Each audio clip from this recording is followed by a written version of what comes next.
پخه شپه د والیبال لوبه او د مینوالو شور او ولولې.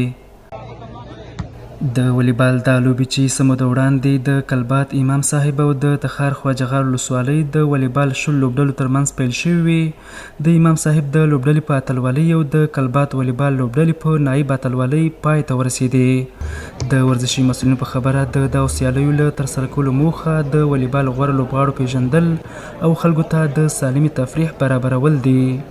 تورنمنت والیبال که میان تقریبا 18 الی 20 به مناسبت معرفی عامر صاحب ورزشی ولسوالی کلبات، مسئول والیبال، مسئول فوتبال، مسئول رش به مناسبات گرفته شده. په ورته وخت کې لوبغاړي او د لوبې مینوال د ورته سیالیو ترسره کېدل د والیبال لوبې په لا ودې او د قومونو ترمنځ په نږدېوالي کې خورا اغیزمنې ګڼي.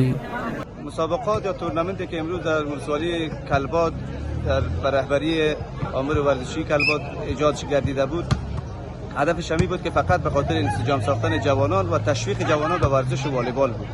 اظهار قدردانی میکنیم که زمینه‌ای را برای ما فراهم ساختن تا مسابقات را به گونه خوبتر در این شب ساعت 11 بجه شب ما سپری بکنیم. مدیون زحمات دستندرکاران حکومت امارات اسلامی است. هدف ورزش که یعنی ما مردمی رو در اندازی کردیم، هدفش ورزشی است که مثلا در ولسوالی‌های مختلف جمع شده.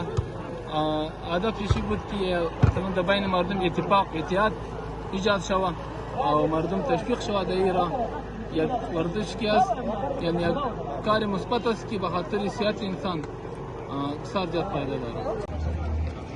د کندوز ولایت په کلبات ولسوالۍ کې د والیبال دا سیالۍ په داسې حال کې ترسره شوې چې یوه میاشت وړاندې د دې ولایت امام صاحب ولسوالۍ په کوربتوب د والیبال په زړه پورې سیالۍ ترسره شوې چې د هېواد بېلابېل لوبغاړو پکې ګډون کړی و.